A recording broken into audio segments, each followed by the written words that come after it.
maleta ay Rimowa. Ang Rimowa po ay isang European brand na talagang mahal po na klase ng maleta. O dahil po sa disenyo? Depende naman po kasi sa bumibili po doon. Sa minsan sila ni po may contact na. Pipick upin na lang namin. Sabi nyo, yung iba tingin nyo contractors yung nagdadala ng pera sa bahay ni Congressman Saldico sa Valdiverde. May napansin din ba kayo ng mga government officials na nagdi-deliver din ng pera kay Congressman Saldico? Doon sa Valdiverde, karamihan po yung mga security niya lang po nagde-deliver. So sa amin naman, ang ginagawa namin, nakaabang kami doon, tapos bababa namin, papasok doon sa Valdiverde. Doon na rin po si Paul Estrada, yung nagbibilang po. Para malinaw, no? Security ng contractors o security ng government officials? Hindi namin specific kung ano ba siya yung tauhan po nila. Yung mga contractors na sinasabi nyo, I'm sure yung iba naririnig nyo sa pangalan. Naririnig nyo rin ba ngayon o kamakailan na naging controversial dahil sa pagdinig sa flood control scandal? Opo, naririnig po namin. May pagkakataon po din sa inyong affidavit, no, na ang Bucor po, sila po ang nag-deliver ng pera kay Zaldico. Yung sa Bucor man po, ako ma'am, hindi ako actually na involved dyan. Yung may kasama kami dyan na may nakakita, dalawa sila. So hindi ko alam kung sino pa. Hindi ko rin masabi na, opo. Sa mga kasama niyo po? Opo. May mga may kwento po kayo tungkol doon sa testimonya doon sa Bureau of Corrections, sir? Doon sa kabila kasi yung involved po dyan, sir. Doon na sa kabila. So hindi rin po kami pwede magkwento na hindi namin actual na nakita. Yung kay Congresswoman Laila de Lima, pwede niyo ba ikwento kung kailan niyo siya unang nakita, ano ang mga pangyayari rin ang napansin doon sa pakikipagpulong ng Congresswoman? Kung Laila de Lima po, nakita po namin sa Team EC po, sa townhouse. Nakita po, ako nasaksi po, 2 beses ko nakita. Nakipagpulong sa kay Kong Saldi, sa kay dating Speaker Romualdez po. Nakita mo rin na paglabas doon sa kay Congressman Saldico, may dala-dala siyang paper bag o maleta? Meron po, paper bag po.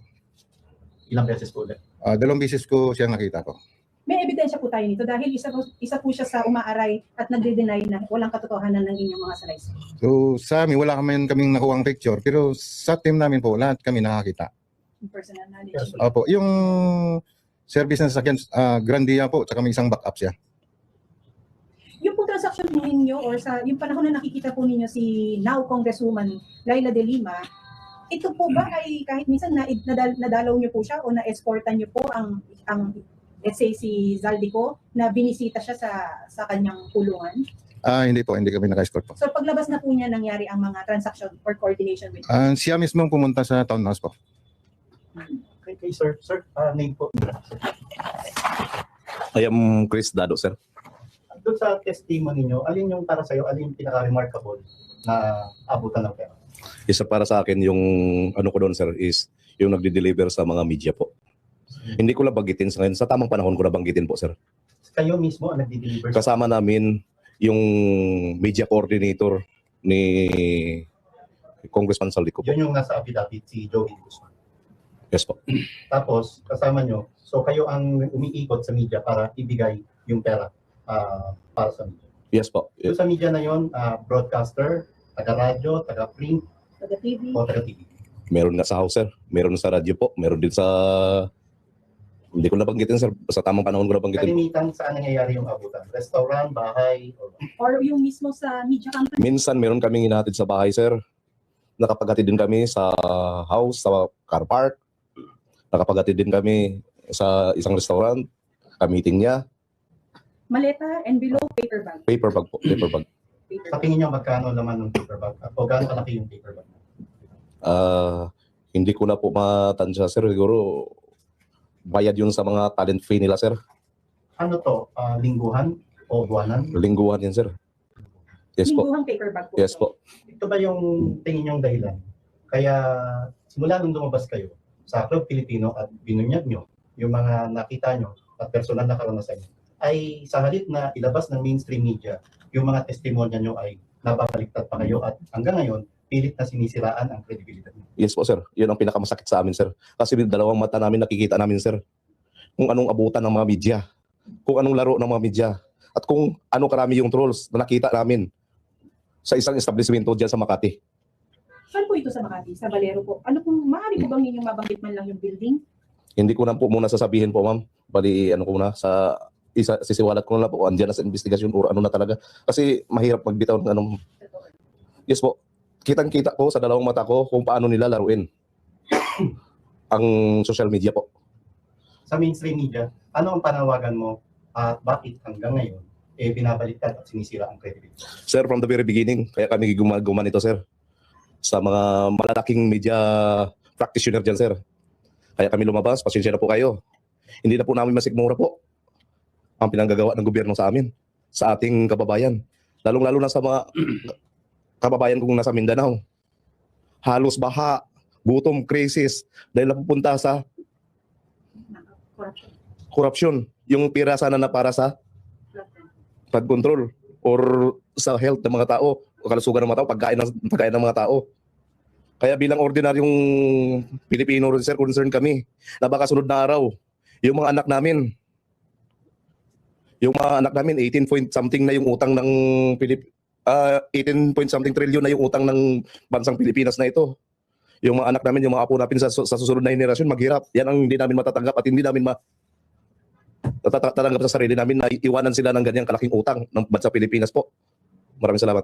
Sir, maliban doon sa mga testimony nyo na nakita nyo yung mga trolls, nakita nyo yung mga mystery media, meron po ba tayong mga physical evidence or litrato na magpapatunay na talagang tumanggap sila, mga abutan? As a security personnel, sir, hindi namin gawain yung magpanay ganyan-ganyan kasi nakapokus kami sa VIP namin, sir. Nakikita lang ng dalawang mata namin, sir. The most especially si Orly Gutesa. Kasi siya, marami siyang alam sa pagdating sa mga bilangan ng pera na sinasabing ang 1 milyon, 1 kilo. Totoo yan, sir. Nagwinto yan mismo. Totoo yan. Humigit kumulang.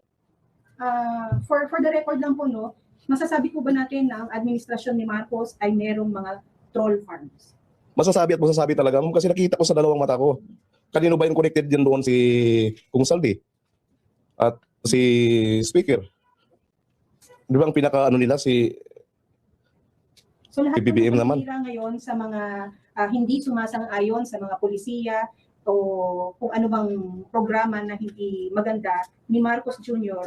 At yung paninira sa mga Duterte specifically ay utos ni Marcos sa kanyang mga trolls? Actually, hindi ako pro Duterte at hindi rin ako pro Marcos, ma'am.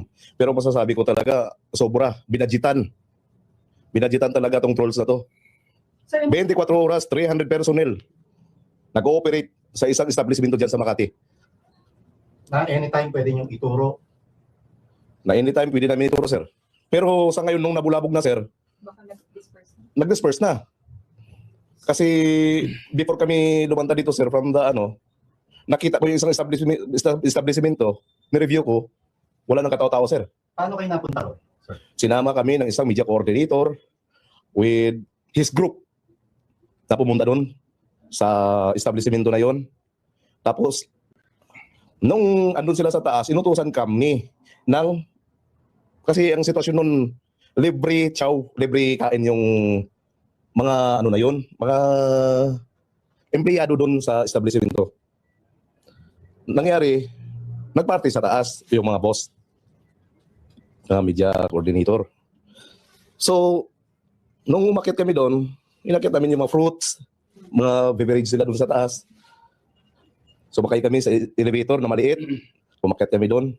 Nakita ko, punong-puno ng computer ang isang palapag. Umakyat ako sa hagdan ulit, isang palapag. Umilip ako. Kasi parang malapit lang. Ang babata pa ng mga troll agent nila doon. Ilang palapag ang opisina ng troll farm? 3, sir. Yes po. Para maging particular, anong floor? 4th floor? Second, third. floor, third. Yun yung occupied nila, sir. Fourth. Second, third, fourth. Yes po. Occupied nila yun. Dito po sa mga nakakaharap ninyo ngayon, meron po ba sa aming mga vloggers ang nabigyan ninyo ng paper bag, envelope o maleta? Sa inyo, so far, wala naman ako nakikita sa inyo, ma'am and sir. Okay. At least, maliwanag yan. Sir, kayo po, ano po yung pinaka-unforgettable na maleta delivery o ibang mga nasaksihan patungkol sa corruption? Sir, I'm Rene Boy Julian. Sir, ang participant po dito, ako po yung yung nasa picture na nasa aeroplano na doon. Ako yun, na minsan ginamit din nila trolls na iniba yung tao. Ako po yun, yung picture na yun, yung kanya yun. So, bali kami noon, convoy, full force kami noon papunta kaming hangar. Maraming malita ho yung 48 malita. Kakantsawan pa nga kami mga kasama namin mga security dahil mabigat no, dahil isasakay namin sa eroplano. So hindi ho namin alam at hindi ko rin alam kung saan nila dadalhin yung kung na yun. Kung saan i-deliver yung 48 malita na yun. Yung sa eroplano na dinala namin na ano. Kasi full force kami noon, mga security, saka mga active na... Para namin magkarga ng mga maleta sa eroplano. Pero hindi ho kayo kasama sa biyahe? Hindi po ako kasama sa biyahe.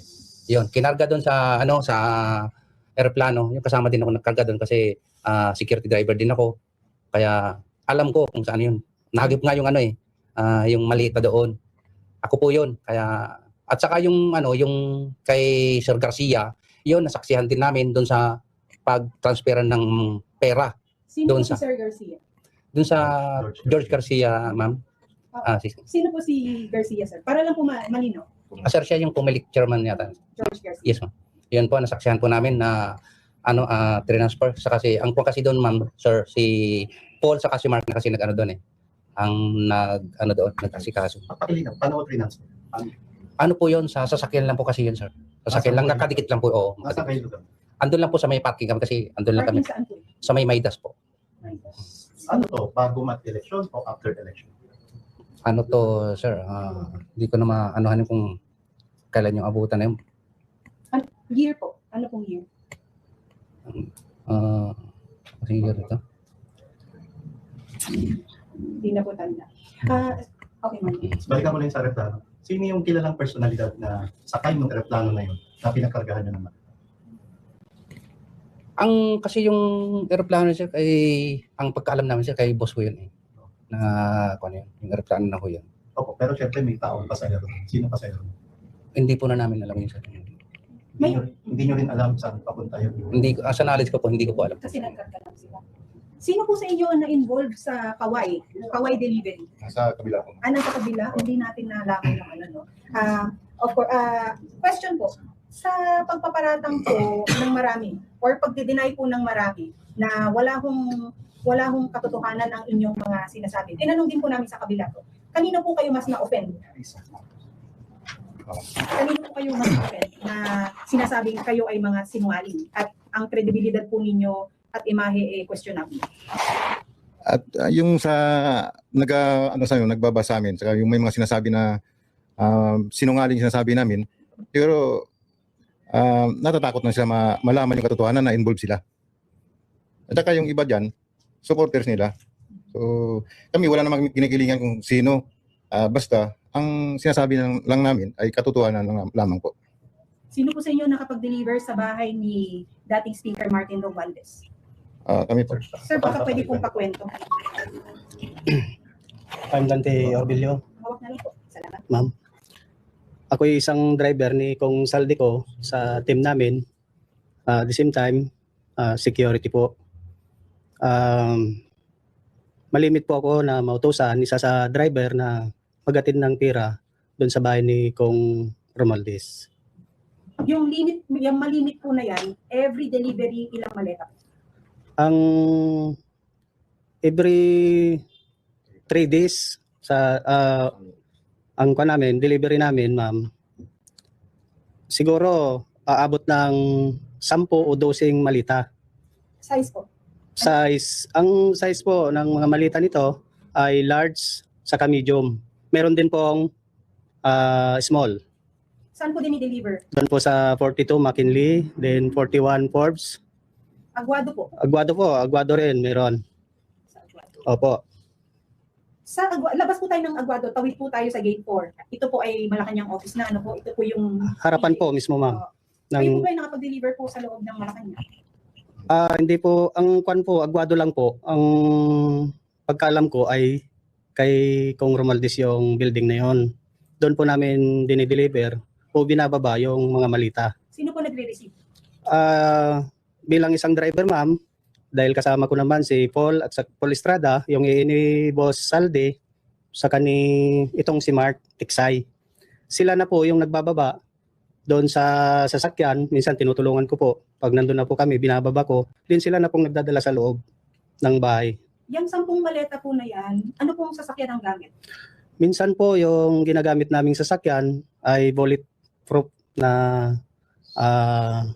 Super Grandia po.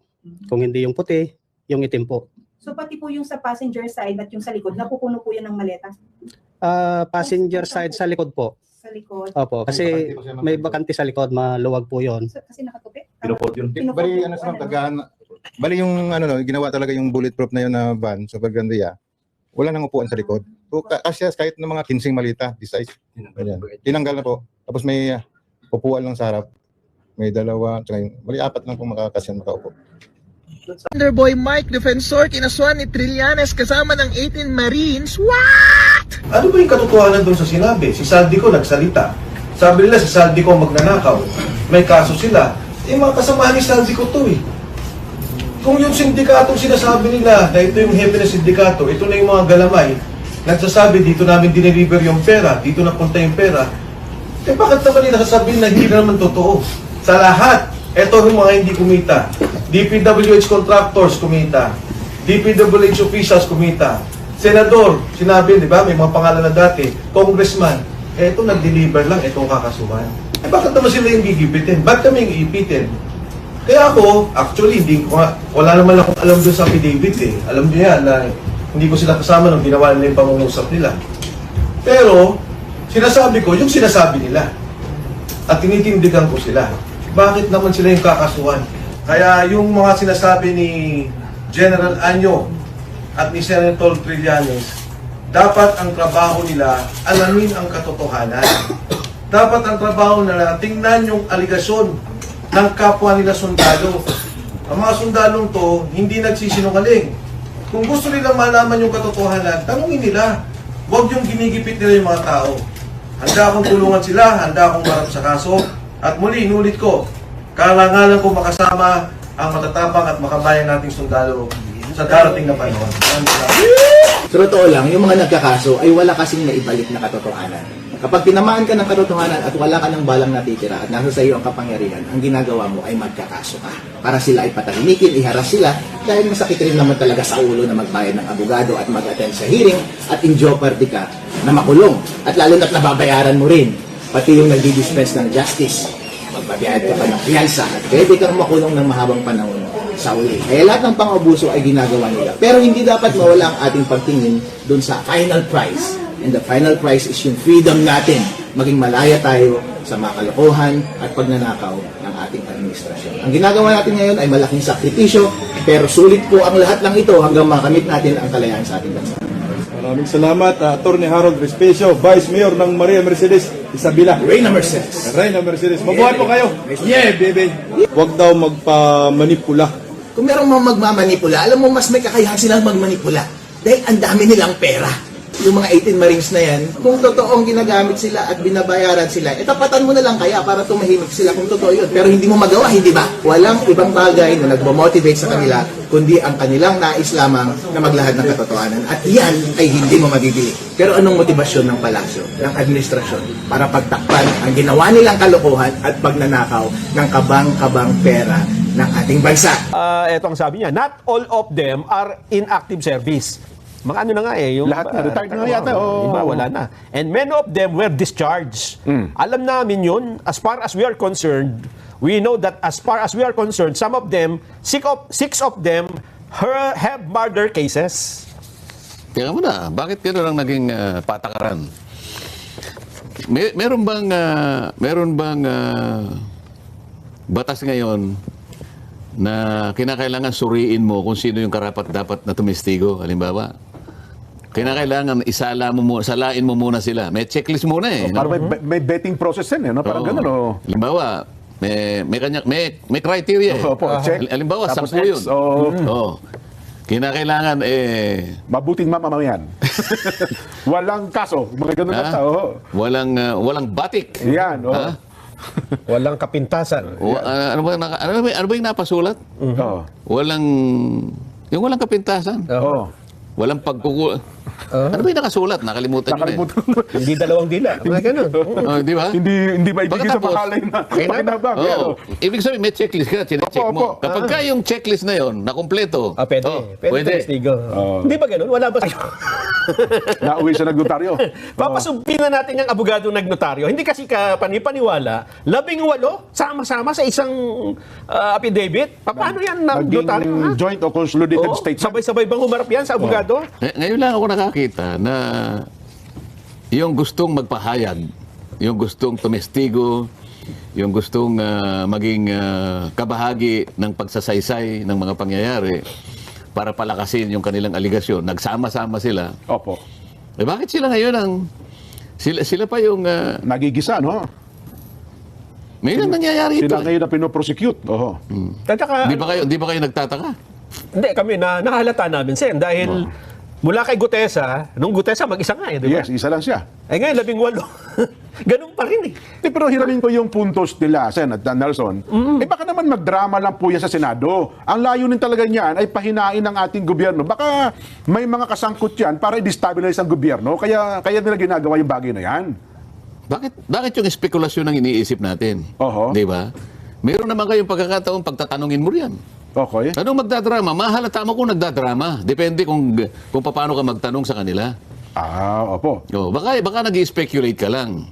O baka natatakot ka dahil sasabihin niya, talagang masasubstantiate niya. Natatakot ka, baka yung kanyang sasabihin, mapapatunayan niya. Baka naman mas lalo pang lilitaw yung kanyang gustong sabihin at lalo niyang mapapalawak yung kanyang sinasabi. Di ba? Nga, may ilan ha. Ang atin ho palang magiging tanong ay ganito.